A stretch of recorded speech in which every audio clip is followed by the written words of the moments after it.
Neste vídeo, farei um breve resumo sobre João Poinsot, o João de São Tomás, grande comentarista de São Tomás, e esse personagem muito importante para a semiótica contemporânea, embora ele não seja um autor contemporâneo, mas ele é importante para a semiótica contemporânea devido ao trabalho, à influência que ele teve na filosofia e na semiótica do John Dewey, que foi um dos últimos grandes filósofos. Eu farei um breve resumo biográfico e bibliográfico sobre o João Poinsot, tendo como base esse livro que está sendo mostrado, esta fotografia, deste livro chamado Realismo do século XXI, a recuperação da doutrina dos signos de Poinsot por John Dewey, escrito por Banzelão Teixeira. Quem quiser se aprofundar mais na obra do John Dewey e na obra de João Poinsot, grande comentarista de Tomás de Aquino, com certeza vai ser um dos filósofos. Sua influência na filosofia vai ser cada vez mais importante nesses próximos anos. Quem quiser se aprofundar mais sobre isso, basta procurar sobre o International Open Seminar on Semiotics. International Open Seminar on Semiotics, a tribute to John Dewey on the 50th anniversary of his passing. Lá tem uma série de palestras de alunos do John Dewey, de especialistas, de estudiosos do tomismo e de outras vertentes, e tem conteúdo, muito conteúdo sobre o John Dewey, e vai ter agora no segundo semestre conteúdos mais especificamente sobre João Poinsot ou João de São Tomás. Então, procure no Google International Open Seminar on Semiotics se você quiser se aprofundar mais. Neste vídeo, como eu disse, farei apenas um breve resumo. Eu irei ler alguns trechos deste livro, do Banzelão Teixeira, sobre o João Poinsot. Então, eu pego aqui o capítulo 2, chama-se A Doutrina dos Signos de Poinsot, um estudo textual do Tractatus de Signis. A gente vai entender o que é o Tratado do Signo, Tractatus de Signis, logo mais. Eu estou lendo do inglês, então talvez tenha alguns problemas na hora da tradução, estou traduzindo automaticamente, não traduzi antes, traduzindo aqui imediatamente, então talvez tenha alguns problemas, algumas imprecisões, ou talvez eu tenha que demorar um pouco para relembrar a tradução de uma palavra ou outra, mas o texto é muito bom, muito simples, eu acho que é uma das melhores introduções sobre a obra do John Dewey, sobre a semiótica da vertente do John Dewey, que na minha opinião é a mais elevada semiótica. Esse livro do Banzelão é uma das melhores introduções, muito acessível a quem não tem todo o domínio dos termos técnicos, escolásticos, medievais, ou semióticos de Peirce, da semiótica contemporânea. Esse livro é muito simples, muito fácil de ler, muito bem feito, muito bem escrito, é um ótimo livro, aconselho todos a lerem. Então, capítulo 2, sobre a doutrina do signo de Poinsot. João Poinsot nasceu em 1589, morreu em 1644, está entre os últimos filósofos medievais. Ele entra no debate filosófico quando esse debate filosófico alcança um ponto de sofisticação, especialmente com relação à discussão dos signos. A própria contribuição de Poinsot para a noção e desenvolvimento do signo, a própria contribuição de João Poinsot, João de São Tomás, sobre a noção de signo, antecipa alguns dos avanços modernos e pós-modernos do campo. João Poinsot, você vê que ele antecipou fundamentos da semiótica que vão ser lançados por Peirce muitos anos depois. Tá?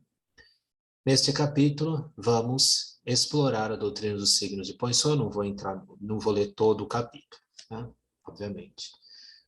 Aqui, o Banzelão Teixeira vai apresentar a divisão inteira desse capítulo. Eu não vou ler todo o capítulo, mas vamos ler o que ele diz aqui, porque ele vai dar um esclarecimento legal sobre João Poinsot. Então, Banzelão Teixeira diz que ele começa esse capítulo, depois de fornecer um vislumbre sobre a vida e a carreira intelectual de Poinsot, ele oferece um esboço geral do Tratado do Signo. Então, esse Tractatus de Signis, como veio a ser conhecido, a parte que Poinsot trata sobre signo, de onde ele tira ela da obra geral de Poinsot, dá a ela o termo Tratado do Signo, ele fez de onde ele traduziu isso que se chama de Tratado do Signo. Né?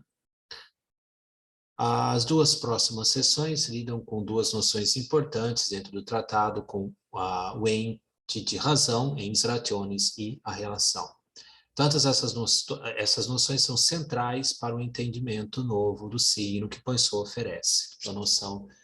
Poinsot se dedica bastante ao entendimento do ens rationis e da noção de relação, que é o ponto fundamental, creio eu, da doutrina dele sobre o signo. A quarta sessão engaja em aprender a natureza triádica do signo e também seu caráter substitutivo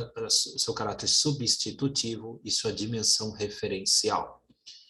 Então aqui, Poinsot já tinha entendido a natureza triádica do signo, algo que vai estar claramente presente em Peirce, mas já está em João Poinsot. A quinta sessão estuda a divisão dos signos em signos naturais, signos estipulados, signos formais, signos instrumentais, signos do costume, com atenção especial ao signo formal. Então, para Poinsot, por exemplo, os conceitos são signos formais. Poinsot visa mostrar como conceitos e os fantasmas, fantasma é um termo técnico, né? Como conceitos e fantasmas dentro da cognição funcionam também como signo. Aqui está uma das diferenças fundamentais entre o pensamento de Poinsot e a filosofia moderna, como Descartes. Em Descartes se estabelece o mundo das ideias, né? As ideias se tornam objetos que se apresentam, o homem tem conhecimento das ideias, em vez das ideias terem a sua função relacional, signo, que nos levam às coisas. Né? Como se a lente com que nós observamos o mundo, como se elas rachassem. Então nós somos obrigados a ver a lente, não ver por meio da lente o mundo. No mundo de Poinsot você vê por meio das ideias. As ideias são relações, são signos que nos levam às coisas, como uma lente translúcida, um óculos translúcido, um óculos que não está rachado e você observa o mundo. Enquanto que no mundo moderno é como se os nossos conceitos, como se houvesse uma rachadura nas nossas lentes, no nosso óculos, e a gente fosse obrigado a ver o próprio óculos. Nós ficássemos focando e estudando apenas as nossas ideias, nós entramos no mundo das ideias. E aí nós criamos um rompimento entre o sujeito, entre o mundo exterior, o mundo interior, e assim por diante. Em Poinsot não é isto. Então essa está o entendimento do signo formal, os conceitos como signos formais é um dos pontos de diferença marcante entre o pensamento de Poinsot e a filosofia moderna, inaugurada por Descartes. A seção final do capítulo apresenta a diferença entre cognição intuitiva e abstrato ou abstrativa, e também as distinções entre os vários tipos de conceitos. Então aqui, quem lê o capítulo inteiro vai ser levado por todas essas partes fundamentais que estão presentes, explanadas por Poinsot, na parte em que ele lida com os signos, que depois veio a ser conhecido como Tratado dos Signos, principalmente depois da tradução do John Dee para o inglês do Tratado dos Signos. Então vamos lá. Esta sessão agora fornece uma visão geral breve da vida intelectual de João Poinsot, João de São Tomás. Atenção especial é dada à razão, à racionalidade e à visão geral, o esboço geral do Tratado dos Signos, que contém a doutrina dos signos de Poinsot. Então, a vida intelectual de Poinsot.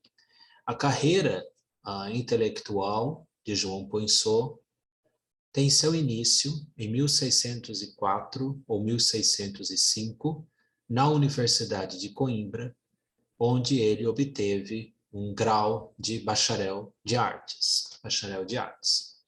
Aqui existe uma nota longa, deixa eu ver se vale a pena eu lê-la. Bom, sim, então João Poinsot, popularmente conhecido como João de São Tomás, dentro dos círculos católicos, nasceu em Lisboa, no dia 9 de julho de 1589. Após completar os seus estudos em Coimbra e Louvain, Poinsot decidiu se tornar um dominicano, buscando começar uma longa vida de estudo e explicação e comentário do pensamento de Tomás de Aquino. Devido à instabilidade política, ele teve de deixar sua terra natal e ir para Madrid, para continuar seu processo de estudo, e um ano depois, em 1610, ele se professou dominicano. Seguindo o costume religioso antigo de escolher um novo nome para significar uma nova vida, um novo renascimento, João Poinsot escolheu ser conhecido como Ioannes a Sancto Tomás, João de São Tomás, em latim. Após completar as exigências intelectuais para ser um dominicano, em 1617, ele assume uma posição de ensino, de professor. Logo, sua reputação para o aprendizado e a sabedoria se espalhou por toda a Espanha e ele foi, então, frequentemente chamado para intervir em situações difíceis. Em 1643, o rei Filipe convocou Poinsot para Madrid, propondo que ele se tornasse um confessor real. Embora Poinsot serviu como confessor conselheiro do rei por um tempo relativamente curto, ele desempenhou esse dever com grande dedicação. Em 1644, João de São Tomás, acompanhou o rei para uma expedição na imagino que seja Catalônia,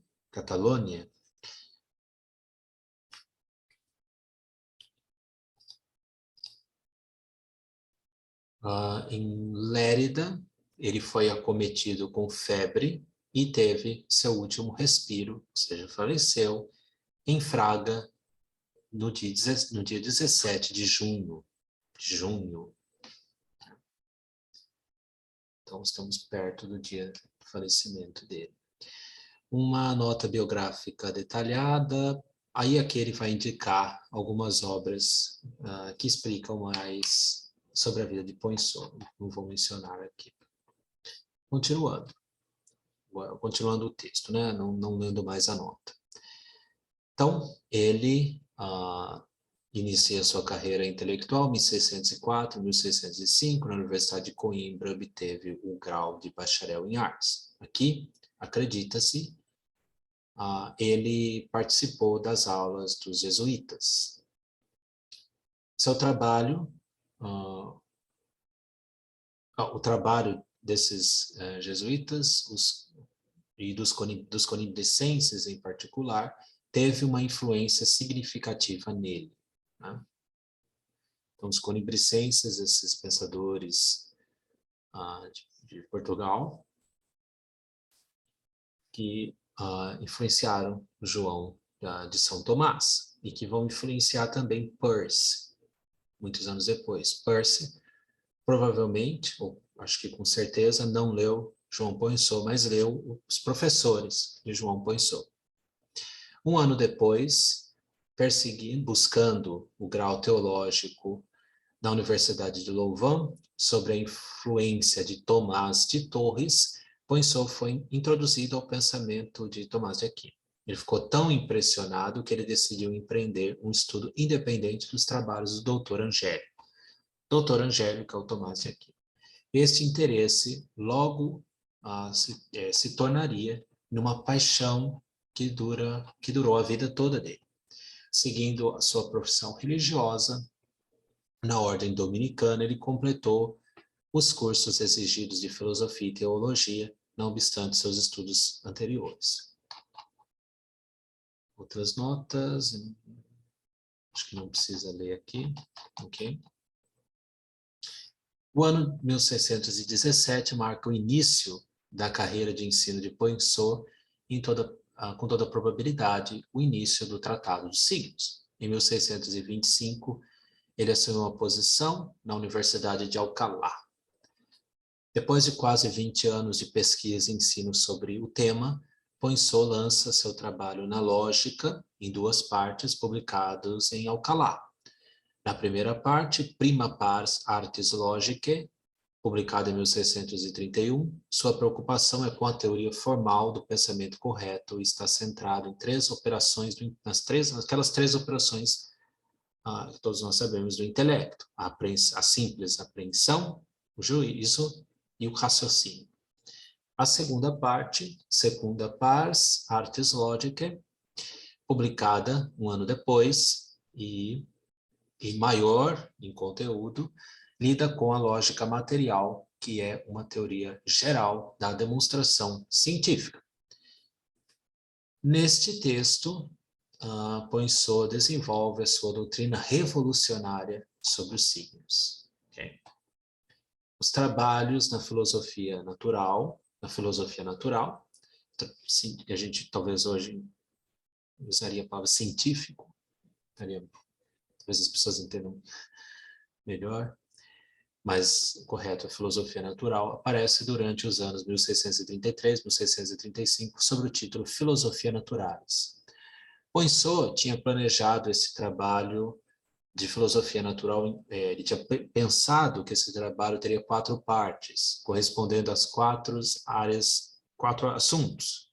O ser móvel, em geral, o ser móvel incorruptível, o ser móvel corruptível e o ser móvel animado. A primeira parte, publicada em Madrid, em 1633, lida com os princípios das coisas naturais, matéria, forma e privação, e defende a distinção tomística da essência e existência nas criaturas. No curso do mesmo ano, Poinsot ele recebe a mais alta honra acadêmica na Espanha. Ele recebe o título de doutor de teologia, doutor em teologia. A segunda parte, pensada ser um tratado sobre astronomia, que era para ser publicado no ano seguinte, nunca foi publicado. Em vez disso, a terceira parte é publicada. Então, no lugar dessa, a terceira parte é publicada em Alcalá, lidando com a geração substancial, com a corrupção, com a nutrição e com o crescimento. Lembrando, Poinsot foi contemporâneo de Descartes e foi contemporâneo de Galileu. Né? E então, provavelmente, segundo John Dee, isso é uma hipótese,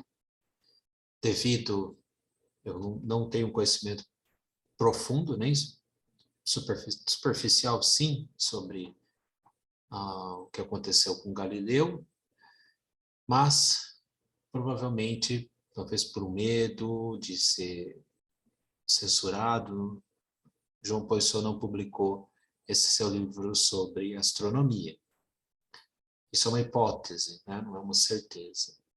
A quarta parte dessa obra, novamente publicada em Alcalá, é dedicada à psicologia filosófica e fala da alma e dos seus poderes. Junto, os 2 volumes de Lógica e os 3 volumes em Filosofia Natural formam o curso filosófico para estudantes universitários. Finalmente, os editores da edição Roma, ou Rome, eu não sei, corretamente intitularam esse compêndio, essas obras que eu mencionei de Poinsot, como cursos filosóficos. Então, em resumo, até por enquanto, Poinsot escreveu cursos filosóficos e logo ele vai escrever cursos teológicos. Então, a gente tem essas duas obras de Poinsot, cursos filosóficos e cursos teológicos. Tá? Deixa eu ver as notas, se precisa citar as notas. Não há necessidade de citar as notas. Vamos continuar. Em 1637, Poinsot iniciou a publicação de um trabalho em 8 volumes, chamado Cursos Teológicos. Então, cursos filosóficos é uma obra de Poinsot, cursos teológicos, segunda obra de Poinsot. Este estudo lida com a variedade de questões metafísicas sobre a existência, a natureza e as operações de Deus. Em todos esses escritos, ele desenvolveu o seu pensamento em linha, quer dizer, seguindo, né, a posição filosófica e teológica de Tomás de Aquino. Os primeiros 3 volumes foram publicados em Alcalá e Lyon, anterior à sua morte em 1644. O resto dos volumes seriam publicados postumamente por Ramírez. Poinsot, como Tomás de Aquino, tinha familiaridade com os desenvolvimentos em filosofia e teologia da era latina, e especialmente os desenvolvimentos do mundo ibérico. Com relação ao desenvolvimento da noção do signo na Idade Latina tardia, nós notamos uma síntese fundamental no autor. O resto desse capítulo, aqui volta o Bazelão falando sobre a ordem do livro dele. O resto do capítulo vai lidar com esta doutrina revolucionária do signo, sim, que é o tema, o tema fundamental do livro do Bazelão Teixeira, desse livro que vocês estão vendo na imagem, que é a doutrina dos signos e a base fundamental de João Poinsot. Então, concluindo, a vida de Poinsot e a carreira poderia ser resumida com um atributo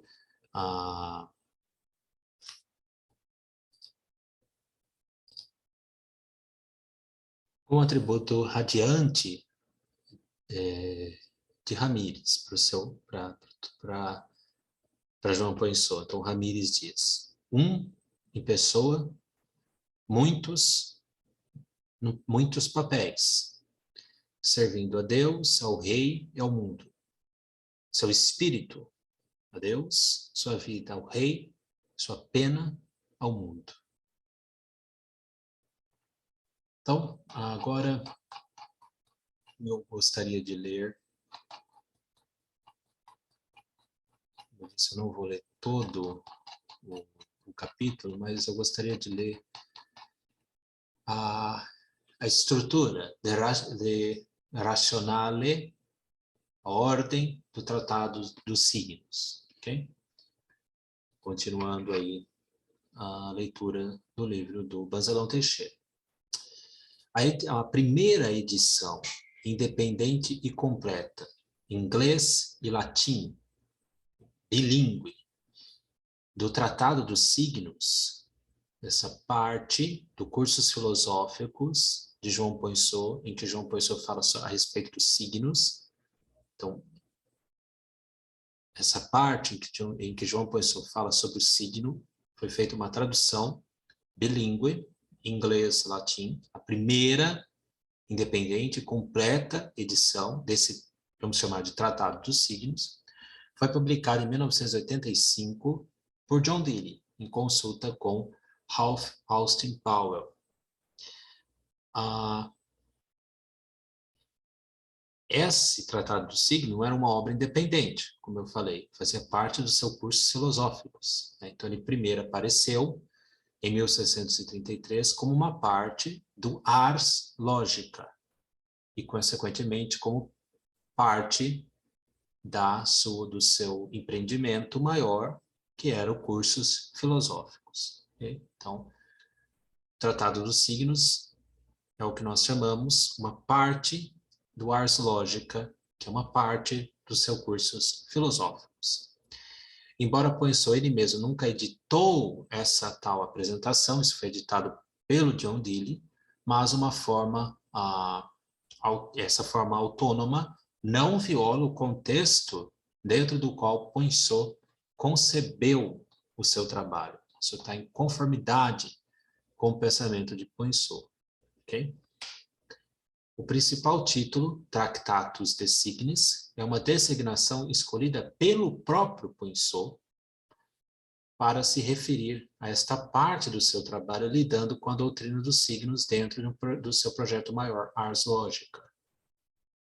Já em 1631, no prefácio para Prima Pars Artis Logicae, Poinsot faz uma menção explícita do projeto sobre os signos contido na parte que viria, da segunda parte que viria da Artis Logica. Então aqui é uma citação de Poinsot.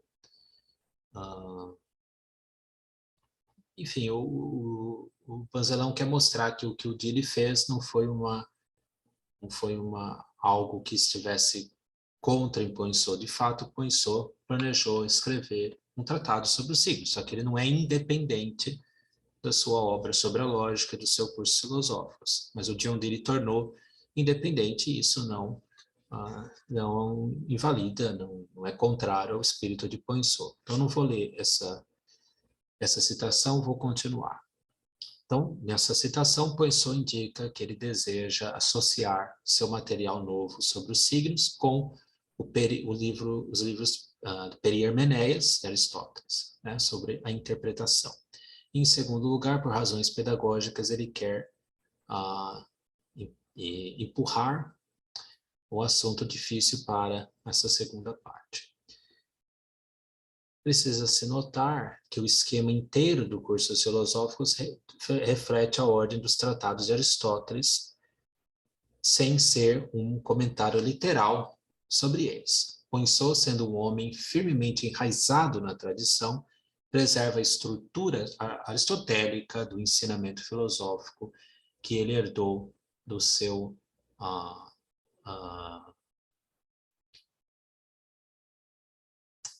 estudo, da sua educação, da sua formação intelectual ortodoxa. Mas sem este padrão, ele introduz suas próprias visões revolucionárias. Posteriormente, como ele indica, a organização do Tratado do Signo é determinada internamente pelas exigências da doutrina proposta por Poinsot e suas visões filosóficas governaram o esboço da edição independente de Dee. Em 1640, na edição de Madrid, a segunda parte da Artis Logica, bom, aqui vai ver uma outra citação do Poinsot, não acho que eu precise ler. Então, deste texto, dessa pequena citação que eu não vou ler, da palavra ao leitor, foi adicionado por Poinsot, a quarta, visão separada da quarta, a segunda parte, publicada quase 8 anos depois, acho que aqui não é importante. Então, Poinsot reitera, em termos ainda mais fortes, a importância especial e a novidade do tratado.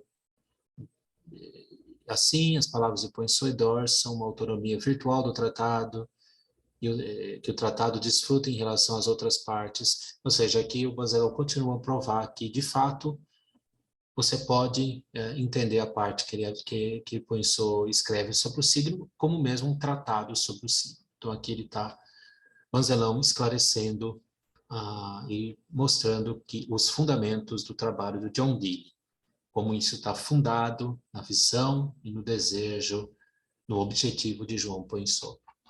Então agora o Banzelão apresenta a visão geral, um esboço geral do Tratado dos Signos. Vamos ler. A parte da Ars Logica, que Poinsot referiu como o Tratado dos Signos, Poinsot refere como Tratado dos Signos, embora isso não tenha o nome, uma independência, Tratado dos Signos, uma parte da Ars Logica, que nós consideramos Tratado dos Signos, com que consiste das questões 21, 23, da secunda pars artes logicae. Além dessas questões, John Dewey e Powell, pessoa, acho que ele era um padre que orientou a John Dewey no seu empreendimento, sua tradução, John Dewey Powell, identificaram algumas outras partes do trabalho sobre a lógica, diretamente ligadas ao tópico dos signos, que poderiam ajudar os leitores de hoje em dia a se situarem e entenderem melhor a doutrina dos signos de Poinsot. Consequentemente, Banzelão Teixeira deliberadamente identifica a edição contemporânea do tratado em duas partes, ou seja, o texto preparatório e o texto próprio, e o tratado propriamente, né? Ambos surgem da própria pena de Poinsot. Muito bem. Então, o texto preparatório basicamente consiste do quê? Da palavra ao leitor, uma advertência ao leitor, que Poinsot escreveu, em 1631, a introdução de todo o trabalho em 2 prólogos, os textos Sumulae, consistindo de 3 capítulos curtos, que são dedicados à definição do que é um termo, a definição e divisão dos signos, e algumas divisões dos termos, a palavra ao leitor de 1640 e Superlibros Periermeneias, que fala da relação do tratado dos signos com a tradição aristotélica e sua justificação filosófica. Então, essas são as partes do tratado dos signos. O tratado dos signos consiste propriamente de 2 preâmbulos e 3 livros com apêndices. Os 2 preâmbulos lidam com questões mais centrais do tratado, ou seja, o ente de razão, aqueles ens rationis, seres que dependem da mente para a sua existência, da cognição para a sua existência, e a relação. O centro real próprio do tratado, embora consista de 3 livros lidando com o signo no seu próprio ser, a divisão do signo, e a discussão sobre os modos de consciência e os conceitos.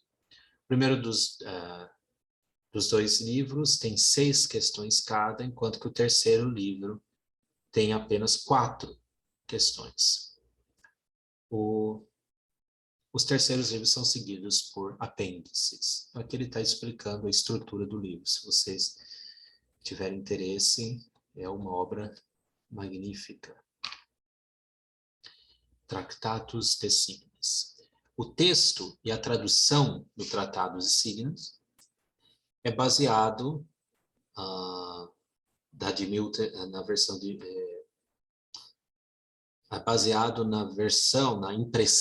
segunda impressão de 1932 da Artes Lógica, que foi publicado em 1930, né? A segunda impressão em 1932. Isso foi editado por Beato Reiser e publicado por Marietti. Dele afirma que a tradução é feita inteiramente à luz do conteúdo inteligível e do esquema do texto latino, e busca uma fidelidade ao esquema. Esse texto bilíngue tem um design especial, que ele vai explicar sobre como que John Dewey ordena a edição do livro bilíngue, né? Então não preciso ler isso. Continuando, cada questão dentro do tratado é dividida em 2 partes principais. Uma primeira parte, onde Poinsot estabelece sua própria posição, e uma segunda parte, onde ele lida com os contra-argumentos. Cada parte, por sua vez, é dividida em pontos posteriores. A primeira parte começa com uma avaliação, uma afirmação do estado da questão, a forma das proposições, seguido por um sumário de opiniões opostas ligadas ao tema que está em discussão. Depois vem uma afirmação formal da posição que Poinsot deseja defender. Ele então vem estabelecer sua própria posição com duas ferramentas distintas. Primeiro, mostrando a consonância entre suas próprias visões e as visões de Tomás de Aquino, facilmente identificável dentro do texto, já que ele começa com as expressões exímio, de Santo Tomás, ou algo similar. Segundo, ele mostra as necessidades racionais implícitas em sua tese, frequentemente acompanhado com referência à experiência sensorial. Essa tentativa propriamente filosófica, original de Poinsot, geralmente começa com a expressão fundamentum huius ou ratio huius. A parte segunda de cada questão é intitulada Resolução dos Contra-Argumentos. Começa com uma apresentação detalhada de todos os possíveis contra-argumentos da tese principal. Poinsot, então, responde a cada contra-argumento, passo a passo, assim levando seus leitores a uma claridade maior sobre o assunto.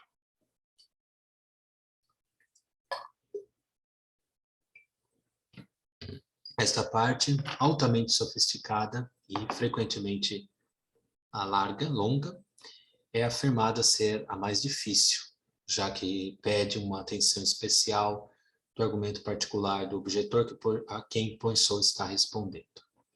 Para concluir, a iniciativa pioneira de Dilly, da edição bilíngue do Tratado de Signo, foi bem recebida no mundo dos estudiosos.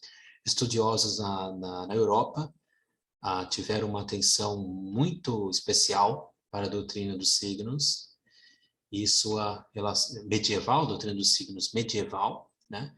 E sua relação próxima com a semiótica contemporânea, né? E foram feitas a partir daí traduções também para o espanhol, português e para o italiano do Tratado dos Signos. Então, em português, nós temos uma tradução em português do Tratado dos Signos, baseada na versão do John Dee, né? Bom, esse é o esboço geral. Eu só quero ler, então, a parte final, em que Banzelão faz o resumo. Então, o Banzelão aqui ele explicou, né, a vida intelectual do Poinsot, a razão do Tratado de Signos e o esboço geral do Tratado dos Signos. Aí, ao longo desse capítulo 2, ele vai explicar a noção de ens rationis, ser de razão, a noção de relação, a noção de signo, a divisão dos signos, depois tem uma parte que ele fala sobre conceitos, depois cognição. E ele faz um resumo do seu capítulo, que é o que eu farei agora. Lerei esse resumo para finalizar. Então, observações finais. Antes de irmos para o próximo capítulo, vamos brevemente recapitular os insights que nós retiramos do estudo do Tratado dos Signos.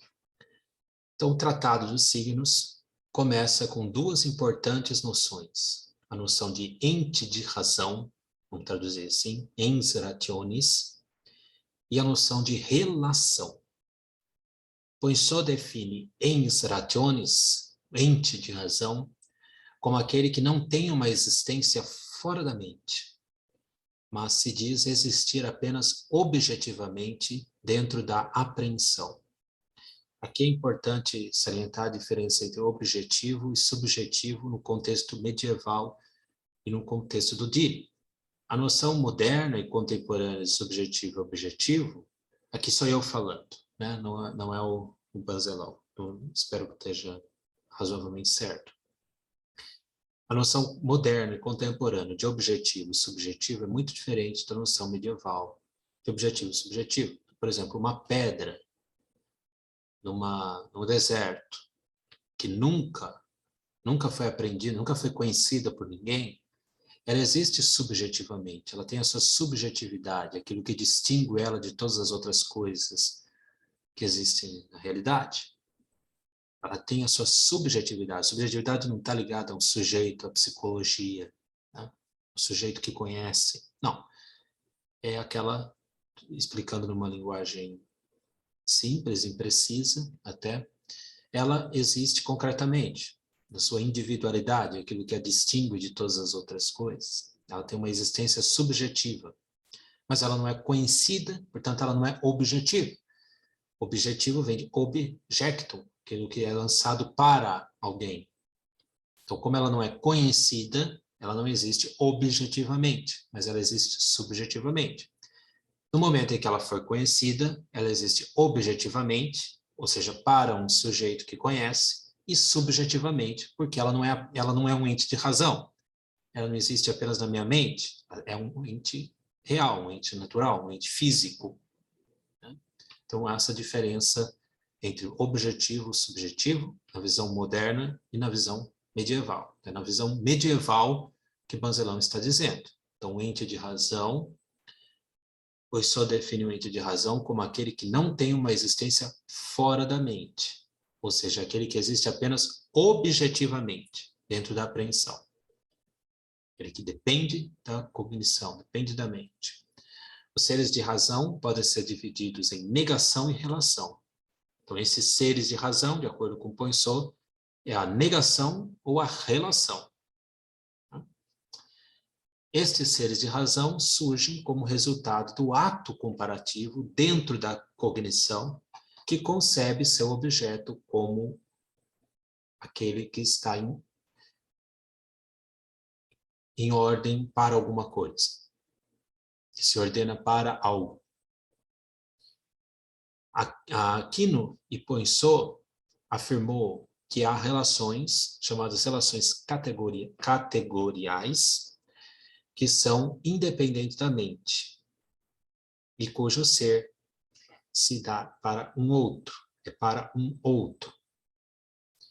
Nossa própria experiência confirma as relações físicas ou categoriais. Por exemplo, as relações pai e filho. Elas existem independentemente de nosso conhecimento delas. Os três elementos essenciais de uma tal relação é um sujeito, um fundamento, um término, pois cada relação, para ser categorial, deve ter um status ontológico, uma existência independente da mente. Após discutir as duas noções importantes, Poinsot, João de São Tomás, propõe sua definição geral de signo como aquilo que representa algo outro que ele mesmo para um poder cognitivo. Então aqui, Poinsot não está seguindo Agostinho propriamente, né? Porque aqui vai entrar os signos formais. Então, um signo que aparece para os meus sentidos, o signo que eu vejo, por exemplo, a fumaça, que indica o fogo, ela é um signo instrumental. Ela aparece para mim, eu vejo, eu conheço primeiro o signo veículo, sign vehicle, representando, depois eu conheço o objeto. É o que a gente chama de signo instrumental. Mas o conceito também entra nessa definição de signo de Poinsot, mas não entra na definição de signo de Agostinho. Tá? Porque o signo formal, embora eu não conheça, embora o conceito não é aquilo que não aparece para mim, primeiramente, como a fumaça, é aquilo em que eu tenho acesso ao próprio objeto. O signo formal, ele é também um signo. Ele entra nessa definição de signo de Poinsot. Aquilo que representa algo outro que si mesmo para um poder cognitivo. A verdadeira natureza do signo consiste numa relação triádica, irreduzivelmente triádica, entre o ser representativo, o significado, o signo representando e o poder cognitivo. O ser representativo, o significado e o poder cognitivo. Essa relação triádica do signo vai estar em Peirce depois, que é uma das evoluções de Peirce. A razão formal do signo consiste no signo ter uma relação ontológica com o significado, enquanto apenas mantendo uma relação indireta com o poder cognitivo. A discussão de Poinsot sobre a divisão dos signos, em particular, o discurso sobre o signo formal, os conceitos, nos ajuda a entender que os conceitos e os fantasmas preenchem, cumprem a razão do signo, na medida em que, por meio deles, um objeto é tornado conhecido. Mesmo embora eles são, os signos sejam conhecidos apenas formalmente, não denominativamente. Eu não olho primeiro o conceito para depois eu conhecer a coisa. Eu conheço a coisa por meio do conceito. Então, o conceito é uma relação, é um signo. Né? Um signo formal, diferente do signo instrumental, que eu conheço ele primeiro, ele aparece para mim, vejo ele e ele me leva a coisa. Né? E esta é uma divisão fundamental entre Poinsot e Descartes. Descartes estabelece o mundo das ideias. Os conceitos se tornam objetos. Né? Eu conheço primeiro o conceito, para depois tentar, se é que é possível, conhecer aquilo que é exterior a mim. Em Poinsot, não. Essa separação, essa divisão entre aquele que conhece o mundo exterior não existe em Poinsot. Eles são, essencialmente, os conceitos formais, os signos formais, os conceitos, são essencialmente uma representação de um outro e, por sua própria natureza, substituem a coisa que se torna presente para o entendimento. Na seção final deste capítulo, a diferença entre cognição intuitiva e abstrativa foi considerada. Isso também é outra parte muito interessante em que Poinsot se dedica. Diferença entre cognição intuitiva e abstrativa ou abstrata. A cognição intuitiva é a consciência de uma coisa fisicamente presente para o poder cognitivo, enquanto que a cognição abstrativa é o conhecimento de uma coisa fisicamente ausente. Enquanto a presença física é significante, é a atenção do conhecedor para a coisa coexistente que torna a cognição intuitiva. Quer dizer, a coisa pode existir fisicamente, mas se o conhecedor não tem a intenção de conhecê-la, não entende, ela não acontece a cognição intuitiva. Dentro da cognição, os conceitos diretos são aqueles por meio dos quais nós conhecemos objetos, enquanto que os conceitos reflexivos ocorrem no movimento de uma volta, onde nós nos voltamos para nós mesmos, voltamos para os conceitos, por meio do quais nós aprendemos não apenas o conceito, mas também o ato de conhecer e a natureza da alma. Uma crítica da doutrina dos signos de Poinsot é estabelecida no sexto capítulo, aqui, o Banzelão.